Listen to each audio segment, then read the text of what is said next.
दिल्ली एक बार फिर एक जोरदार धमाके से दहल गई है। लेकिन ये सिर्फ एक ताज़ा हमला नहीं है, इसमें एक पुराने अनसुलझे इतिहास की गूंज भी सुनाई दे रही है।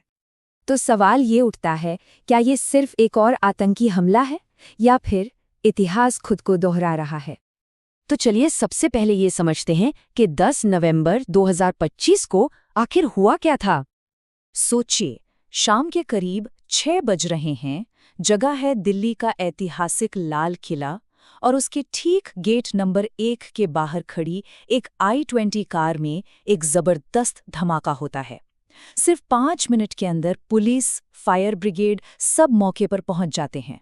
कुछ ही देर में NIA की टीमें भी वहां पहुंच जाती हैं और रात होते होते पूरी दिल्ली को हाई अलर्ट पर डाल दिया जाता है। और इस धमाके की जो कीमत चुकानी पड़ी वो बहुत बहुत भारी थी। 8 लोगों ने अपनी जान गंवा दी और न जाने कितने लोग घायल हो गए। सब कुछ बस कुछ ही पलों में तबाह हो गया। अब देखिए, यहाँ एक कानूनी पहलू पर ध्यान देना बहुत ज़रूरी है। दिल्ली पुलिस ने इसे कोई आम घटना नहीं माना, बल्कि फौरन UAPA यानी कि आतंकवाद से जुड़े सबसे सख्त कानून के तहत केस दर्ज कर लिया।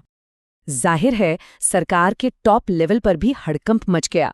गृह मंत्री ने एक इमरजेंसी मीटिंग बुलाई और खुद प्रधानमंत्री ने देश को भरोसा दिलाया कि साजिश करने वालों को किसी भी हाल में बख्शा नहीं जाएगा। लेकिन इस घटना ने बहुत से लोगों के जहन में 17 साल पुराने एक ऐसे धमाके की यादें ताज़ा कर दी हैं जिसकी कहानी आज तक अधूरी है। इसके लिए हमें चलना होगा साल 2008 में मालेगांव में हुए ब्लास्ट की तरफ। एक मोटरसाइकिल में बम धमाका हुआ था और उसके बाद पूरे देश का माहौल गर्मा गया था। इस केस में लेफ्टिनेंट कर्नल पुरोहित और साध्वी प्रज्ञा जैसे हाई प्रोफाइल नाम सामने आए और फिर तो पूरी सियासत ही 2 हिस्सों में बढ़ गई। एक तरफ हिंदू आतंक के आरोप लगे तो दूसरी तरफ राजनीतिक साजिश के दावे किए गए। वो साल था 2008 और आज 17 साल गुजर जाने के बाद भी उस केस का सच आज भी अदालतों में ही उलझा हुआ है। तो आखिर वो कौन सी बातें हैं, कौन सी समानताएं हैं जो दिल्ली ब्लास्ट को सीधे मालेगांव से जोड़ रही हैं और लोगों के मन में शक पैदा कर रही हैं? जरा दोनों मामलों का पैटर्न देखिए। दोनों में गाड़ी में धमाका हुआ, दिल्ली में एक ऐतिहासिक जगह के पास तो मालेगांव में एक कस्बे में। दोनों ही मामलों में धमाके के फौरन बाद सियासत शुरू हो गई। दिल्ली केस में तो NIA शुरू से ही जांच कर रही है, जबकि मालेगांव का केस तो सालों तक अलग अलग एजेंसियों के बीच घूमता रहा। फिर भी पैटर्न काफी मिलता जुलता है।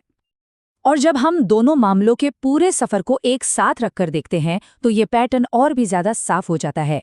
देखिए, जांच तेजी से शुरू होती है, फिर मामला सियासत और मीडिया की बहसों में फंस जाता है और नतीजा मालेगांव का केस 17 साल बाद भी अनसुलझा है और दिल्ली के केस पर एक बहुत बड़ा सवालिया निशान लग गया है।